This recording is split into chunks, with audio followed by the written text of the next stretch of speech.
Gracious God, we come to you this morning to have you speak to our hearts. So may the words of my mouth and the meditation of all of our hearts be acceptable in your sight. O God, our rock and our redeemer. Amen. First century Israel was not a nice place to live if you were Jewish and you weren't one of the leaders of the people, at least not one of the leaders who had given in and compromised and sold yourselves out to the ruling Romans. Palestine at that time, Israel, was under strict Roman rules. The Romans had conquered Palestine, Israel, almost 70 years before Jesus was born.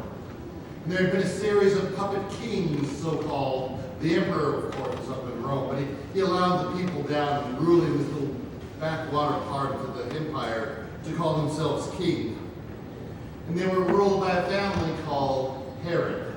You've heard that name before, haven't you? It was when Jesus was born, Herod Archelaus, the ethnarch, was not allowed to be called king. He had done something wrong. He was not allowed to be called king. So he was a little more miffed than some of the other kings had been. And there was this so-called Pax Romana, the Roman peace. It wasn't very peaceful for those under its rule.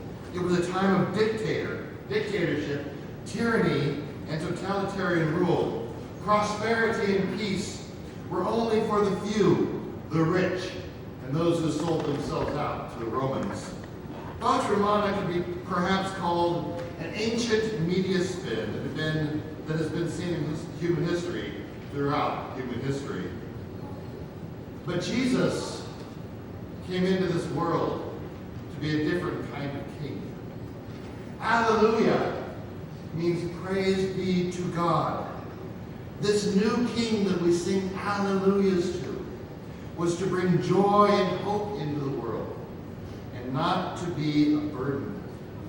The Jews in first century Palestine lived in the midst of tyranny. They had to pay taxes and homage to a foreign interloper. They could be arrested and killed for any reason at all. And Herod had to do was say, I don't like you, and you were done. Tyrants are always afraid of losing their so-called authority. The only reason that they have any authority at all is because they've taken it. They live and they rule in fear. And they have to stay vigilant in order to ward off threats to their power. People who will come and try to take their power away from them.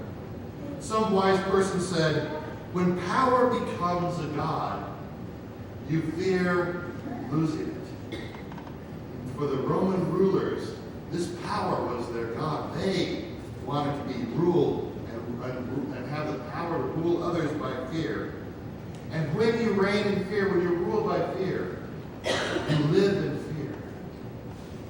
And so along come these three magi.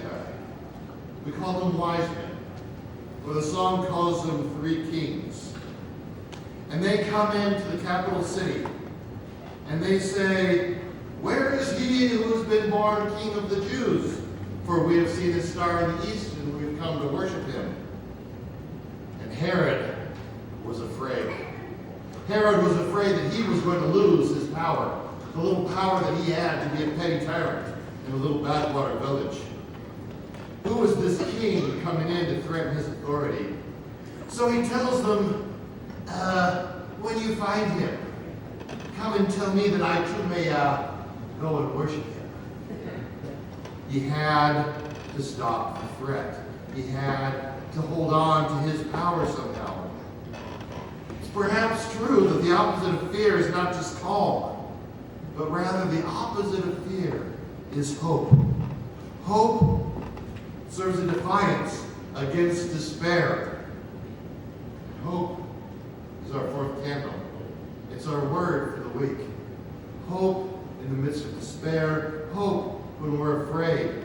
Hope when we live afraid of what we're doing. Without hope, you see, there is only fear. We can get caught up in being in fear. You remember the story I told you 3 weeks ago about the soldiers in the trenches in World War I on each side of no man's land who've been living in these horrible, cold conditions shooting at each other, lobbing bombs back and forth. They were afraid. They knew fear. We, even today, are easily convinced that we have to put up defenses. It's the only way for us to stay safe among those things that might come in. We have to protect our own. But living in fear allows tyrannical power to rule over us. Instead, my friends, we have to live in hope. Hope in God brings calm into our lives.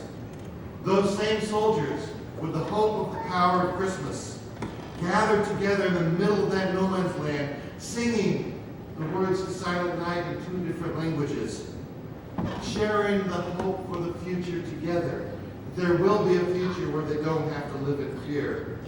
With hope, we have the time to listen to one another. We have the time to help the story unfold in a different way.